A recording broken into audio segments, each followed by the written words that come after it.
수단 방법 가리지 않고 돌 던져 죽이려고 하는데 마귀는 여러 가지로 공격하고 우리 교회를 완전히 죽이고 멸하고 완전히 똥으로 만들려고 하는 것이 그분들의 생각이에요. 무슨 기업을 물려주는 게 아니에요. 십자가 물려주는 거예요. 아주 고난을 물려주는 거지.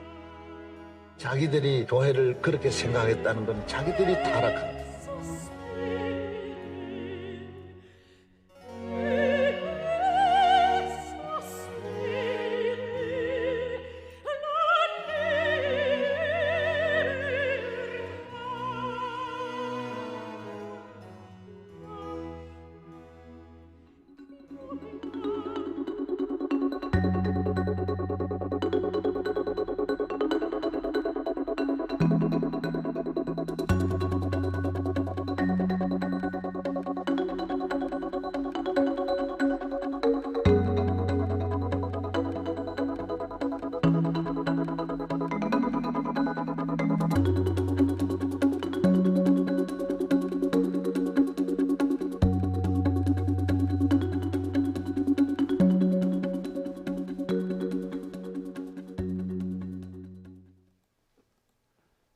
네, 영상에서 보셨듯이 그동안 부자 간의 담임 목사 세습 논란으로 갈등을 빚어온 명성교회의 재심 판결이 내려졌습니다.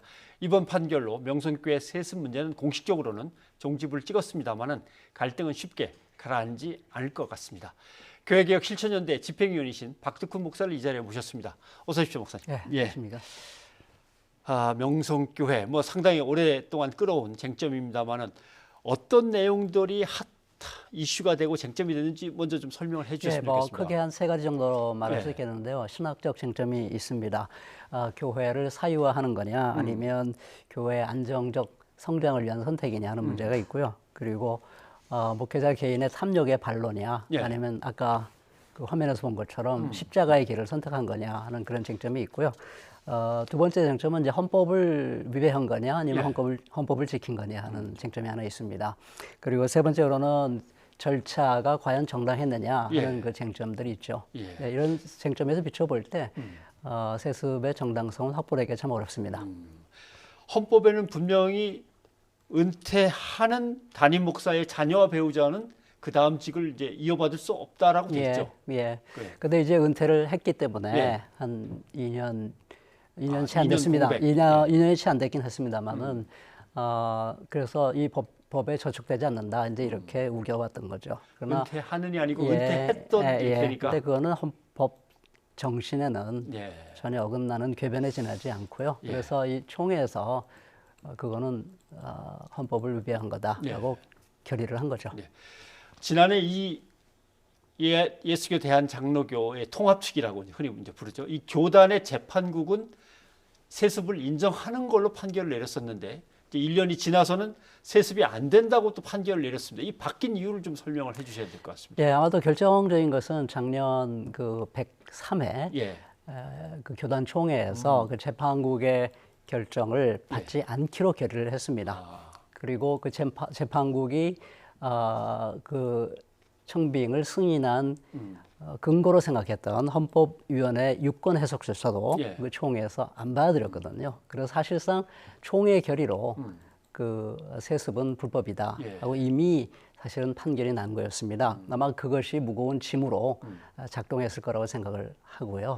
그리고 들리는 말에 의하면 어느 보도에 의하면 그 재판국원들의 복수의 재판국원들이 말하기를 초기에는 이번에 새로 시작된 재판국의 국원들의 초기에는 대다수가 세습을 찬성하는 쪽이었는데 그동안에 여러 가지 반대 운동이라든가 또 여론의 악화라든가 이런 것이 굉장히 압박으로 작동했을 가능성이 높다라고 이렇게 얘기를 했다는 얘기를 들었습니다.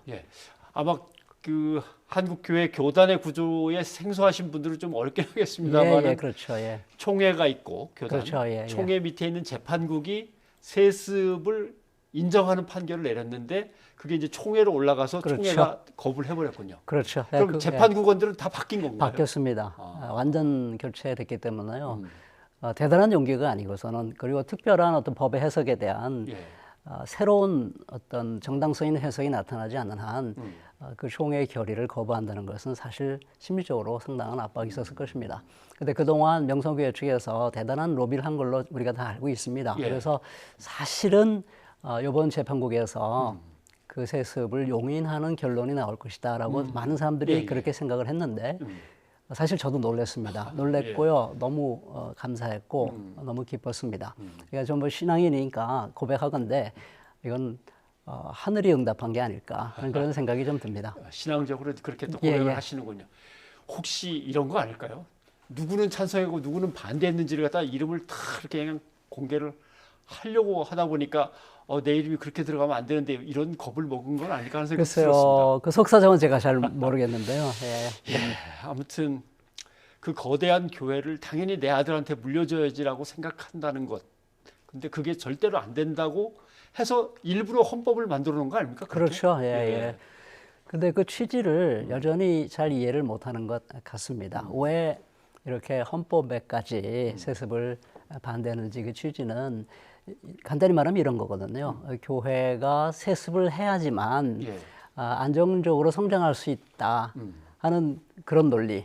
만일 그런 교회라면 그것은 건강한 교회가 아니다 하는 것을 사실 교단 전체적으로 깨달은 거죠. 그래서 그런 교회는 건강한 교회 아니니까 그런 교회 키우지 말아라. 아들이 오지 않아도 얼마든지 안정적으로 성장할 수 있는 그런 교회, 그게 건강한 교회니까 그런 교회를 만들 생각해야지. 아들이 와야지만 교회가 안정적으로 성장할 수 있다는 그런 교회는 사실 존재 자체가 정당하지 않은 그런 교회다 하는 그 깨달음이 거기에 깔려 있는 거죠. 예, 알겠습니다. 대단히 좀 송구스러운 질문이 되겠습니다만은 명성교회는 그렇다고 치는데 도대체 한국교회 내부에 아버지가 아들에게 세습하는 거는 도대체 얼마나 관행으로 돼 있는 겁니까? 예, 제가 그 조사를 해보니까요, 예. 한국교회가 전체적으로 한 6만여 개 되는데 예. 지금까지 이제 제보를 받아서 수집한 거로 보면 285개라고 합니다. 그러니까 뭐 퍼센테이지로 따지면 예. 0.5%밖에 안 되기 때문에 뭐 대단한 수준은 아니라고 볼 수 있겠습니다. 그러나 제 입장에서 볼 때는 단 한 교회라도 그 세습을 한다는 것은 굉장히 교회에 치명적인 폐해를 가져온다고 생각하기 때문에 이렇게 점점 그 추세가 늘어나고 있다는 것은 굉장히 심각한 우려를 자아내고 있습니다. 전체 교회의 몇 퍼센트냐로 아까 잠깐 보긴 했지만 또 어떤 분들은 그럴 것 같습니다. 그 뭐 세습한다고 해서 난리가 났던 교회가 몇 개 되는 줄 알았더니 그게 아니고 몇백 단위로 가느냐. 아마 이렇게 의아하시는 그럴 수 있습니다. 예, 있죠. 한두 개가 아니고 예. 거의 300개에 근접하고 있다는 것은 사실 심각한 현상이죠. 네.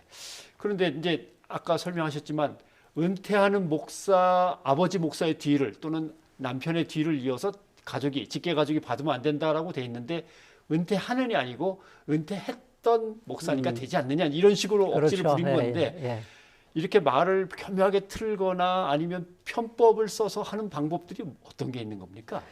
예, 저도 교회 목회를 했던 사람으로서 좀 창피합니다. 이런 얘기를 이런 공적인 방송에 나와서 얘기한다는 게 좀 창피한데요. 그 외에도 다양한 변칙 세습이 있습니다. 그런데 일단 지교회를 만들어서 아들을 거기서 그대로 보낸 다음에 지교회라는 건 다른 그렇죠. 조그마한 교회를 하나 만들어서 예를 들어서 A 교회가 자식 교회를 하나 만들어서 재정을 지원하고 교회 건물도 세워주고 교인들도 보내고 아들을 이제 그 교회를 일단 보내요. 그걸 세습이 아니잖아요. 네. 근데 몇 년 지난 다음에 본 교회랑 이제 아버지가 이제 은퇴를 했으니까 합병을 합니다. 그러면 이제 그 아들이 결국은 세습을 한 게 되는 거죠. 그걸 징검다리 세습. 징검다리. 라고 볼 수 있고요. 징검다리 세습은 이런 거네요. 다른 사람에게 일단 그 담임을 맡깁니다. 친구나 그렇죠. 친구 아들이나 사위 줄 수 있겠죠. 그리고 나서 그 사람이 한 2, 3년만 목회를 하고 그분이 이제 사라지고 아들이 이제 그 자리를 다시 들어오는 것이죠. 이제 이런 게 징검다리 세습이고요.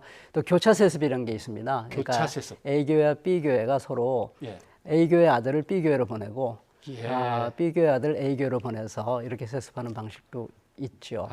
이런 게 참 창피한 일입니다.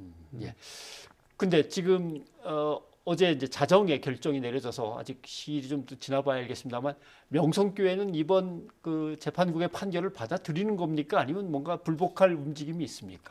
예, 제가 여기 오면서 예. 그 보도를 봤습니다. 장로들이 입장문을 발표했더구만요. 그래서 거기 재판국의 결정을 수용한다는 뜻은 전혀 없었고요. 없어요. 102회, 103회 그 헌법위원회와 재판국이 이건 세습이 아니고 정당한 목회자 계승이다라고 얘기했는데 예. 그걸 뒤집은 것이기 때문에 우리가 이것을 앞으로 돌파해 나가겠다는 식으로 이 입장문을 발표를 했습니다. 예. 놀라운 사실은 그 헌법위원회와 재판국의 결정을 그보다 더 상위기관인 총회에서 말하자면 대한민국으로 말하면 국회에서 이제 그거를 틀린 거다라고 말을 했으면 그걸 수용을 해야 되는데 그거에 대한 언급이 전혀 없습니다. 그래서 앞으로 아마도 상당한 노력을 기울여서 어떻게 하든지 김하나 목사가 계속 담임 목사직을 지켜내도록 노력할 것 같습니다. 총회가 있고 밑에 재판국이 있고 또 지역별 노회가 있고 이제 그렇죠. 움직일 텐데 예. 그 밑에서 이렇게 시달림을 받느니 차라리 여기서 떠나겠다라고 탈퇴하고 나가는 경우는 어떻게 됩니까? 아직은 그런 조짐까지는 없어 보입니다. 아마 그것은 최후의 선택이 되지 않을까 싶은데요. 아마 현재로서는 그 교단에 남아 있으면서 이게 세습이 아니고 정당한 계승이라는 것을 어떻게든지 마침내 결국에는 인정받고야 말겠다 하는 결의가 느껴지는 그런 장로들의 입장 발표였습니다. 공적인 기구나 공적인 기업 또는 공적인 어떤 그룹 자체를 아버지가 아들한테 물려주는 거는 참 외람됩니다만은 북한의 이제 그렇죠. 정권이 그렇고 그 다음에 대한민국의 재벌들이 좀 그렇긴 합니다. 그렇죠. 그리고 이제 대한민국 교회 개신교가 그런데 많이 그동안 마음 아파하시면서 애를 쓰셨습니다만 대체 어떤 대응이 또는 대책이 있어야 될 건가? 그 부분을 좀 얘기를 듣고 싶습니다. 이게 제도만으로는 해결이 좀 어렵습니다. 왜냐하면 그 총회 헌법까지 있고 총회 결의까지 있었는데도 지금 버티고 있는 거거든요. 그러니까 이게 무슨 제도로만 되는 것 같지는 않고요. 부디 우리 명성교회나 또 세습하는 교회나 또 그것을 지지하는 분들이 좀 깨달음이 생겨야 된다 하는 생각을 해보게 됩니다. 그러니까 그 한 장로님이 그 교회 장로님이 그랬거든요. 우리 교회를 흔들면 한국 교회를 흔드는 거고 우리 교회가 한국 교회의 최후의 보루다 이렇게 말했거든요. 건강한 교회가 뭔가?